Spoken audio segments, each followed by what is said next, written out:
This is still the worst. I maintain that this is still absolutely the worst. Okay, EN 100, get your running shoes on, your long distance running wear. This is going to be a pretty long video. Feel free to break it into two halves because I'm going to split it basically along these lines. For most of you, the money's worth of this video is going to be in the directions for the first essay. By the end of the video, you'll know what the essay is, you'll know my basic grading requirements. I'll try to go through it and answer some frequently asked questions. Then the second half of the mini unit, which as I said is going to be long, I'm going to introduce one brand new vocab term called nuance, and I'm also going to try to drill down on the abstraction loop. So by the end of the video, make sure you have a separate definition written down for abstraction loop as distinct from abstract. You'll need to know both of them for the quiz. So make sure by the end you got a definition for nuance, you have a definition for the abstraction loop, and you'll have a better sense of what the first essay is going to look like and some of my grading standards. Alright, so here it is, the first big essay of the semester, the soundtrack in context or the music in context essay. First point to make is that the quiz is all about showing you can memorize the terms by definition. The quizzes are 10 points each. The essays are 100 points each, so literally they're worth twice as much. That's where you're trying to demonstrate understanding of the terms. You don't just have the definitions memorized. The essay is your opportunity to try to show off you know how the terms are actually applied in a real world setting. All right, let me try to talk you through this and get you as comfortable as is possible with the first major essay. I'm not going to read through this word for word. You can do that on your own.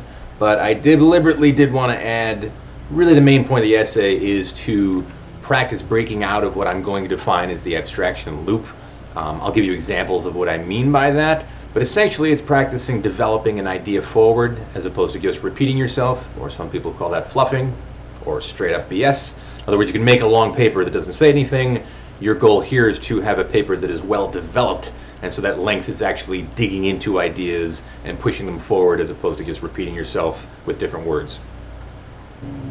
Anytime there's a new assignment, I try to make sure I give some minimum guidelines. You could think of this as, if I've met these minimum guidelines, it doesn't guarantee that you pass, but it's pretty likely that if you've met these requirements, you've at least gotten into that sweet spot, C- or better, if you're looking to pass the class. So think of these as kind of the bare minimum guidelines, and then if you're shooting for the B or A, you're building on them. Make sure there's a title. I'm not picky about headers, so as long as your name is on it, maybe the class section, and there's an original title, that's the title that you're giving the essay. It's not going to be soundtrack in context essay, that's my heading. So come up with an original title that lets me know your angle, your approach towards the essay.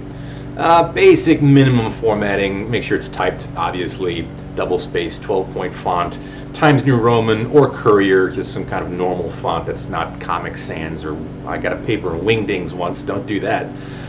No less than 3 pages, let me translate that to if you're going to pass, if you're trying to pass, get to the end of the 3rd page. That's 3 pages of full written text with the 1-inch margins, the usual formatting. If you're shooting for the A, I'd at least get into the 4 or 5 page range, that kind of Goldilocks sweet spot. Here's why.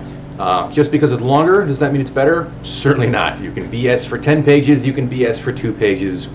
So length does not guarantee a better grade.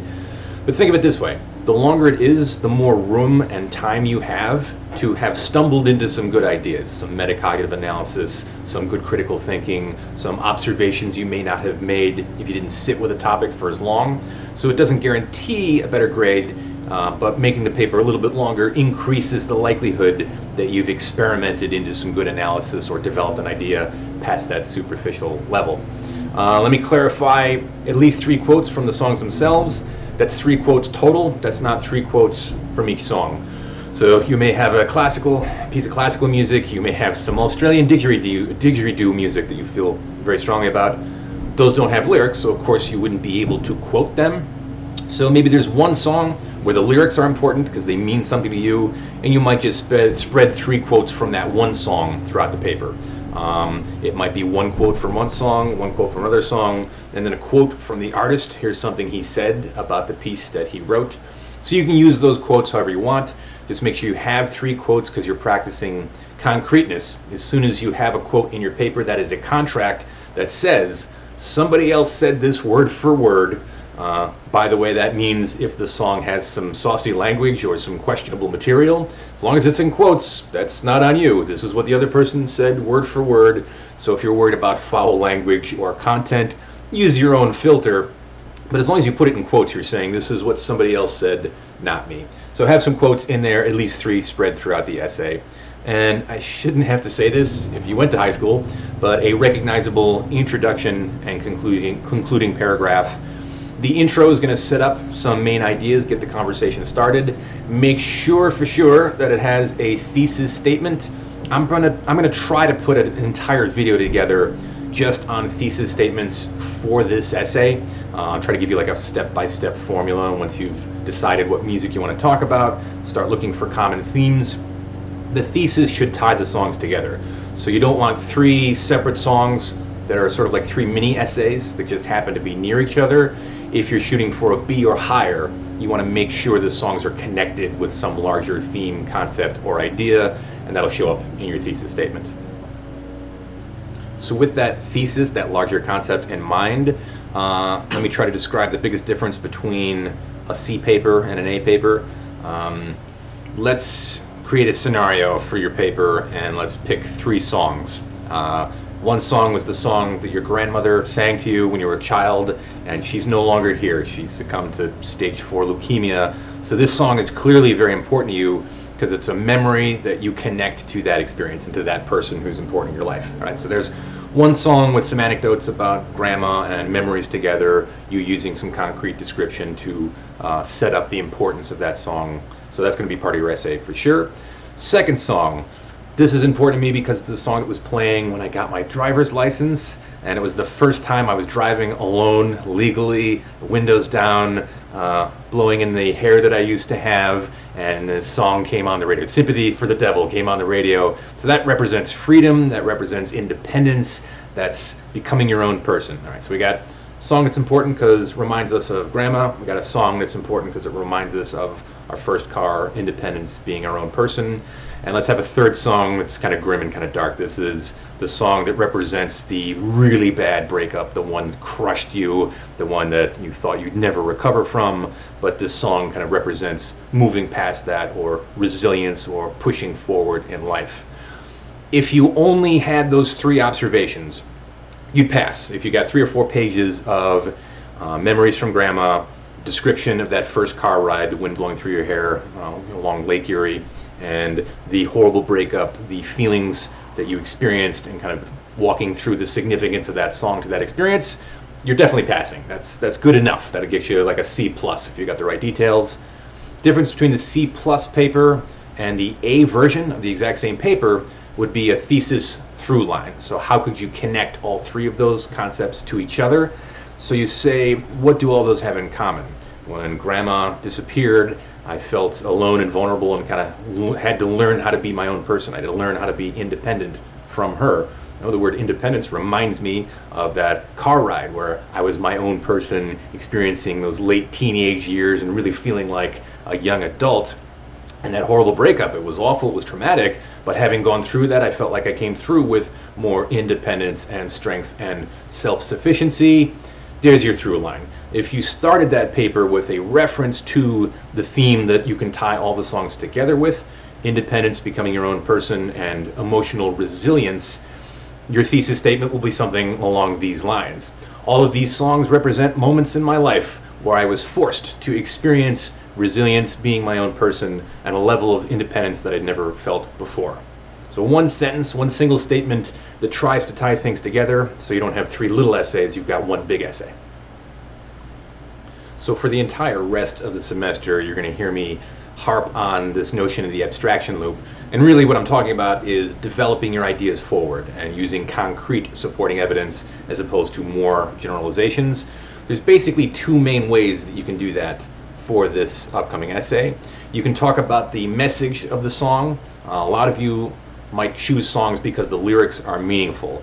So I'm actually going to use myself as a guinea pig and talk about an essay that I had to write that was exactly like this one, and I would be compelled to talk about the song Piano Man. 90% of you know it, or at least are aware of it. If you don't know, you knew it. If you heard the first few notes of the song, you'd be like, oh, it's that song again. So I'd have to talk about it. I'd have two choices. I could talk about lyrics or the message of the song. So in my essay, I might be talking about sensation of human connection, or wanting to share loneliness with other people. And so you would get points if you used a quote and said, they're sharing a drink they call loneliness, but it's better than drinking alone. A little grim, but talks about philosophy, talks about some ideas that you might relate to. So that's one way you could get concrete points. You're developing out of the abstraction loop by using quotes to talk about the message of the song. I would not be able to let that be it for me. The message of the song for me is different than the experience of the song, like the places that I've heard it. What I would rather focus on is when I was a little kid and I'd accompany my dad to New Year's Eve gigs where he'd be playing an old upright piano. Inevitably there would be some drunk guy that would come up to him with a beer in his hand and say, "Hey, you're the piano man, play Piano Man." And my dad would, and he'd say, "Put the 20 in the jar, get the beer away from the keyboard, and I'll play Piano Man for you," again, for the sing-along time. Fast forward 20 years, I'm in a different state in the country, but I swear to you, it's the same bar, I'm playing the same old upright piano, it's New Year's Eve, and I swear it's the same drunk guy who comes up to me and he's hovering, he's got the head bobble because he's been day drinking, and he goes, "Oh, you're Piano Man, oh, play Piano Man because you're the Piano Man." And I say, "I'll play it if you put a 20 in the jar and you get the beer away from the keyboard." In other words, the experience in which I confronted those songs, that song in particular, that's what I'd want to talk about. So if there's a pop song where the lyrics don't matter, but it was the song that came on during the bonfire when you made out with that person for the first time ever, that's going to be more important. Maybe the lyrics matter, maybe they don't, but you're going to focus on the smell and the crackling sound of the bonfire, the empty red Solo cups everywhere, and you and this other person sneaking into the sand dunes on the sly. To you, the experience in which you heard the song is going to be more important. Either one works. Either one gets you some specific things to say just beyond the obvious of, I like the song because it's good, and it's good because I like songs like that. We'll come back to that as an example. All right, let me skip ahead to a part that many of you probably already saw out of the corner of your eye and already might be excited about. I don't do a ton of extra credit in my classes. There'll be one kind of extra credit assignment that you can do about the halfway point of the semester as you're figuring out how your midterm grades are going. But I'll try to pepper in some other kind of low stakes extra credit opportunities. And this is one of those. If you want an extra 5 points on the essay, feel free to just create a little list, a little playlist of hyperlinks at the end of your essay. And that's doing two things. For one, if I'm reading your essay and I can scroll down, click on the song, and then listen to it as I'm grading your paper, frankly, that makes it a little less boring for me to grade 125 of these in a row. Talking about this song, you're mentioning some aspect of the song, I can kind of listen to it and sample it. Makes things a little more interesting and intriguing for me. The other reason I want you to do this, not just for the extra credit, is you may have already practiced this. If you're aware of the old-time tradition of making mixtapes or mix CDs, mix audio tapes, if you want to go as far back as my generation, you've practiced this and thought about narrative. So maybe if you choose 3 or 4 songs and then you think about what order you'd want the songs on the playlist, the narrative may come out of that. So for instance, with the essay I kind of outlined, Grandma is here, I turned 16 here, and this was a terrible breakup. That's chronological organization, and I would want the songs in that order because it tells you the outline of the essay. So maybe you pick the songs in a way that are narrative. The order of the song matters in the sense that the songs will tell a story with an objective as you decide what order you want to talk about them. So it's kind of forcing you to start outlining the paper and thinking about how you want to organize the organization, or you want to shape the organization of the paper, and you get +5 extra credit points for it. So if you want to, immediate 5 points if you give me hyperlinks to the songs that you're talking about. Maybe that forces you to think about the organization of the paper in advance. And of course, we got to talk about everybody's least favorite part of papers ever, the deadline, the thing that you will be procrastinating towards. So let me try to translate these dates so you know what to expect and you can manage your time as best you can. September 30th, We're going to do the vocab quiz, and again, don't forget the quizzes are 10 points each, the essays are 100 points each, so relatively low stakes. Try to keep it proportionate in your head. If you have test anxiety, don't let it burble in. And in fact, I'm going to offer an alternate assignment if anybody is particularly antsy about quizzes or tests. It'll involve some writing, it'll take longer, but if you're interested in an alternate assignment instead of the quiz, you're watching this video, great, I'll email that to you and you can decide if you'd rather take the quiz. It's going to be up for 24 hours. It will be timed. It'll be something along the lines of you'll have 20 minutes to answer 10 questions in a multiple choice setting, and it'll be up from 12:01 a.m. on the 30th, so that'd be the earliest you could take it. It'll be up for a full 48 hours, and that'll close on midnight on October 1st. And again, those are just flashcard definitions. That doesn't prove you really know the term, it just proves your brain has a handle and can kind of get to the baseline definition of the term. I'm also perfectly happy to offer extra credit for early essays. So any papers I get, now this is final copy in the Dropbox. This doesn't count you showing me drafts or intro paragraphs or an outline. Definitely do that. That's one of the biggest differences between the B- students and the A students. A students are showing me work over time, as I said. But if we've already talked, or you're feeling lucky and you want to submit your final essay, even if I haven't looked at it, by October 2nd, you're going to get an additional 5 points added onto the grade. So that's not nothing. At this point, you could have a D+, and then if you submitted it early and with the playlist, that D+ would go all the way up to a C+. So you went from not passing to passing on the basis of the extra credit. So if you're interested, definitely take advantage of that. The ultimate deadline, I believe this is a Monday, October 5. It'll be midnight of that day. It's always fun to see who pushes it to the absolute limit. I've gotten papers at 11:58:32 seconds on the night of. So if you're going to decide how to manage your time, that would be the ultimate deadline. Look to the syllabus and you'll find out the late points deduction. I'll still accept papers after the deadline, but pretty significant and aggressive point deductions, as you can imagine. Okay, so that's the end of part one. If you need to pause the video, go take a walk, do some jumping jacks, do some deep breathing and yoga exercises. I recommend it. That's what I just did, and I'm fresh as a daisy. So in any case, here's some advice and vocab for the first essay. I'm going to revisit abstract versus concrete in reference to the essay, so you know how I'm using those terms specifically with this assignment. And we're going to add abstraction loop and nuance. Those will be brand new terms, so make sure wherever you're keeping your quiz notes, you have those terms, abstraction loop and nuance, written down with a baseline definition. Concrete, just as a quick review, if it exists in the real world and you can perceive it through the five senses, that counts as a concrete concept. Abstract, again, just to review, it's the opposite of concrete in that things that exist in the real world you experience with your five senses. Anything that's abstract is conceptual, or it exists in the mind, and it is something that you would not be able to perceive through your five senses. It's something you think about, or a feeling that you have, or a concept that you understand. Here's the problem with abstract statements, or the reason that people don't like poetry, frankly. It's too general, it's too abstract, it's too open-ended. So one of the things to look out for as you think about the music essay. Music is extremely abstract. It can mean different things to different people. It's very open-ended, and you want to try to figure out how to be concrete in the way that you talk about the music in your essay. So let me give you the definition of abstraction loop first, but I think it'll be more helpful when you have examples. So the definition of abstraction loop is simply this. You support a generalization with more generalizations.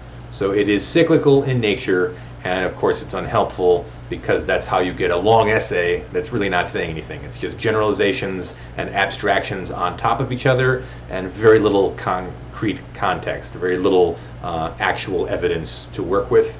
So that's what you're going to look out for. But let me try to give you two examples. Let me start with the example from the embarrassing experience. By the way, you should actually write down the arrow, and I would also write down the frowny face and make it very clear that abstraction loops are bad. That's the main point of the first essay, is breaking out of the abstraction loop. Okay, so we know that abstraction loops are bad and that you should avoid them, but that by itself is a pretty abstract statement, so let me try to give you a concrete example, two of them. one in reference to your homework and one in reference to the actual essay itself. If you got as far as completing homework number 3, and a lot of you have, I'm actually impressed at the initiative some of you are taking. Seems like most of you who did it right. You understood what I meant when I said concrete description, or using sensory details to take a concept like embarrassment, which is very abstract. It's a concept that exists in your head, but because it was caused by an experience, the experience was concrete. So if you figured out that, and this is an actual example from my own life, when I was a freshman in college in an English class like this one, they just invented the listserv, where you send an email out to your entire class. And I was dating a girl in Germany at the time, long distance relationship. I don't know, clearly I feel like I need to be punished. But it was 2 years of a pretty good, solid relationship with lots of care packages, lots of phone cards, because we're reaching that far into the past, and lots of long emails. And of course, being me, being an English teacher, I really got into those emails, and they were very detailed. They were pretty squishy in terms of feeling. Sometimes I'd write poetry in them, and in some cases I'd get graphic in terms of the physical scenarios that I hoped she and I would engage in. And one fateful night I couldn't sleep. And again, being an English teacher, I wrote an 8-page magnum opus email that I thought was going to my girlfriend with the squishy feelings and the poetry and the physical activities that I hoped we would do together, and I sent it to my entire listserv. Had no idea that I did that till when I walked into class. This is the concrete situation. In my head, I have no idea what's going on. I just feel that the static in the room is different when I walk in. The male students are refusing to make eye contact with me. The girl students are in little clutches, and they're kind of making sideways glances at me. Here he comes. So it felt different, and it felt wrong. I knew there was something wrong with the situation. I sat down at my desk. The teacher walks in. I'll never forget the smile on his face as long as I live. He would come up to about here on me, by the way. He was 4'11", cute little beady glasses, and he has a sheath of papers in his hand, a stapled set of papers, and he marches directly to my desk. He slaps the papers on my desk and says, "I hope you didn't think you were going to get extra credit for this." And I look, and to my horror, I realize I have sent that 8-page magnum sex opus to the entire class. Now I ask you this question. Embarrassment is abstract, but if I said I was embarrassed, am I doing myself justice? What if I said I was more embarrassed than I'd ever been in my entire life? Not quite there yet. I was so embarrassed I didn't know what to do. I was freaking out. I was overwhelmed. I was mortified. That would be an example of an abstraction loop. All I'm doing at that point is essentially making the same generalization or the same abstraction over and over again. So if you think back to the homework, or if you haven't done the homework yet, here are some obvious hints about what I'm looking for on homework number 3. Listen for the abstraction loop where you might just say the same generalization over and over again. I was freaking out. I've never been so embarrassed. If you feel like you need to lean on swear words or expletives, I don't have a problem with those as bad language in an essay, but they're weak because they're lazy. They are basically just a generalization with some spicy language associated with it. So if you said I was mortified, then essentially you're still guilty of the abstraction loop. The swear word feels like it's spicing it up a little bit, but it's really not enhancing the concrete details. So instead, what you want to do is figure out what the concrete modifiers are. What were the concrete elements of that experience? You don't just say the same thing over and over again. So for me, I looked at the papers, and my entire body broke out into a cold, slick sweat. It felt like my face was being dipped in sulfuric acid. Were there butterflies in my stomach? Nay, nay, there were lobsters cage fighting in my stomach. There was ringing in my ears like a freight train going through my brain, and I got splotchy vision. It felt like there were little dark fingers encroaching like I was going to pass out at any second. So my question to you is this. I could say the abstraction, the generalization is I was embarrassed, and I've never been so embarrassed before. I was super embarrassed. That's the abstraction loop. One way to break out of the abstraction loop is with those concrete descriptors. So as soon as I say things like face being dipped in acid, the heart palpitations, the cold sweats, the lobsters cage fighting in my stomach, that's one way. So if you're writing your music essay and you're describing an experience, like an embarrassing experience or a romantic experience or an experience of great anger, those are abstractions, they're generalizations, they're feelings, but actually using that description will enhance and of course make more visceral and high definition the experience itself. So you're practicing that loop of starting with a generalized abstract feeling and immediately supporting it with something more concrete. So in this first paper, you've got two ways out of the abstraction loop, and probably the easier one is to do what we just did with the word embarrassment. You attach the song to an experience, and the experience becomes the opportunity to use concrete supporting details, sensory description. That's where you're going to get that sense of more high definition, fine-grained description, and that'll definitely get you points. And you can get an A on an essay only doing that. Here's a song associated with this experience, and then you just describe that narrative, the narrative of that experience, trying to be as fine-grained and high definition as possible. There is another way, though, when you're talking about music, to immediately go from very general and abstract to more specific and concrete. Even if you're not going to talk about specific experiences, you can try to establish nuance. For now, here's your basic quiz definition. Just think of nuance as making subtle distinctions, and that means being able to tell subtle differences between things. An easy way to remember that might be somebody who's interested in art, who's used to studying color, might know the difference between eggshell and white ochre. To me, they both look like white. But if you are very nuanced, you have some expertise in the field of the visual arts, you will be able to make those subtle distinctions. Music genres is one of the easiest ways to demonstrate that. If you're thinking to yourself, this reminds me a little bit of my 9th grade English teacher who had us writing fiction, and he said how important it was to use descriptive details in your creative writing. It is like that, and I want to justify why that's important. This isn't a class in creative writing. It's not a class where you really try to get to be a good author, to write a poem that evokes provocative imagery. That would be neat if any of those things happen for you. But what I'm doing is I'm going to map the concepts of abstract versus concrete on to the more sophisticated papers. So in other words, by being very concrete and specific, just in describing that bonfire, the sound of the crackling fire, the empty solo cups everywhere, and the feeling of sneaking off into the sand dunes with your romantic partner, you're practicing a process. You're practicing the stamina and the neurological impulse to take something that seems obvious and realize there are always more components, there are always ways to get more specific, and this gets me to the next vocab term, which is nuance. So let me give you one more example of the abstraction loop, and that will lead into the last vocab of this mini lesson, which is nuance. Okay, example first, and then I'll give you the definition for the term itself. This example is good because for this first essay, this is probably the most common mistake that a C student who's striving to be an A student might make. This is the most essential way to try to break out of the abstraction loop, and this is the most common error. Imagine we're in class, and the in-class writing is take 10 minutes and pick a favorite genre of music. That just means a specific kind of music, like rock or pop or top 40 or hip hop and R&B or Australian didgeridoo music. So pick one genre and just try to create some supporting evidence as to why that genre is your favorite. This immediately will lead many of you to a typical abstraction loop. So here's what it might look like for a lot of us. My favorite kind of music is rock. Why do you like that kind of music? The English teacher asks. I like it because it has a good beat. Okay, tell me why you like beats like that. Those are the kind of beats that I like to dance to. Why do you like to dance to beats like that? Because it's the kind of music that I like and it's my favorite. In other words, the abstraction loop in this context looks like I like the kind of music that I like because it's good because I like it, and that makes it my favorite, and I like to dance to it, and I like to dance to music like that, and that's why it's my favorite. So that's the rut that many of you may find yourselves in.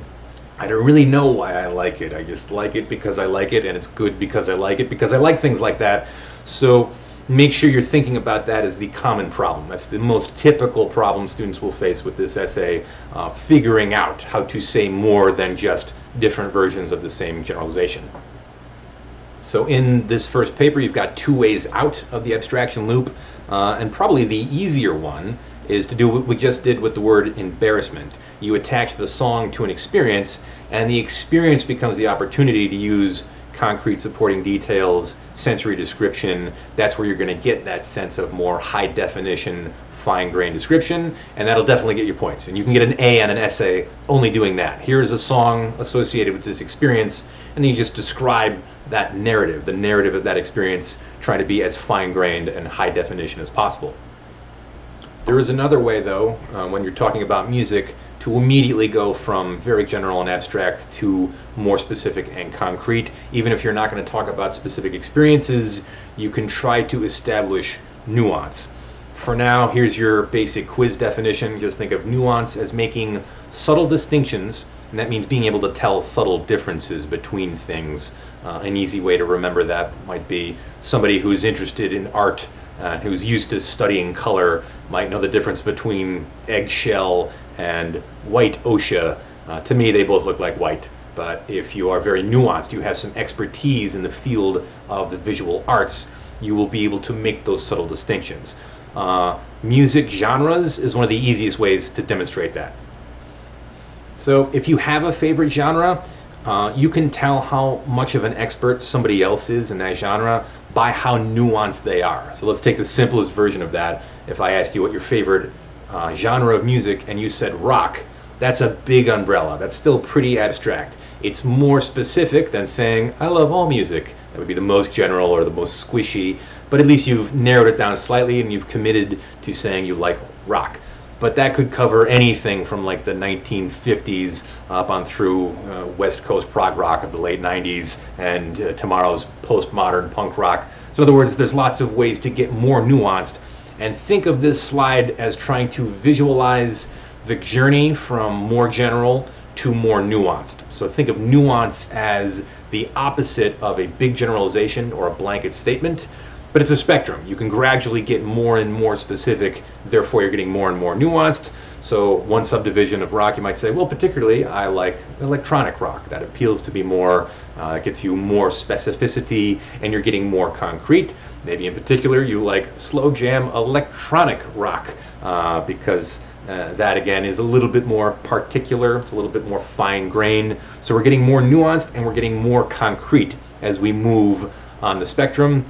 And you get as specific as something like slow jam synthwave chill step, and you can go almost infinitely in that direction, by the way. The idea is that spectrum is very wide, and the more someone is able to be nuanced, they're basically showing off that they know a lot about that topic. So in your writing, if you're able to be more nuanced and show that you can make those subtle distinctions, you're doing two things. You're showing that you have the critical thinking to be able to make the distinctions themselves, but you're showing you know the jargon, you know the terms, you know the language that somebody who's an expert in a field would use. So if there's a genre of music that you like a lot, to know these subtle distinctions, you can show that off in the essay as well. You don't have to, but it's an easy way to start thinking about nuance and gradually getting more specific on that spectrum to sound more intelligent on a topic.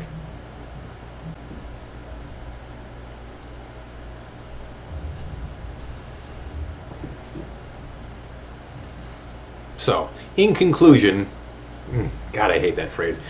You probably shouldn't use that in your essay also. Try not to start with, today I'm going to talk about, and try not to end the last paragraph with, in conclusion, because it sounds just as corny as it did when I said it. But to round us out, think about the idea that this first essay is going to mostly be judged by, can you take an abstraction, like, I love this genre of music, or this is my favorite song, and immediately support that with something more concrete.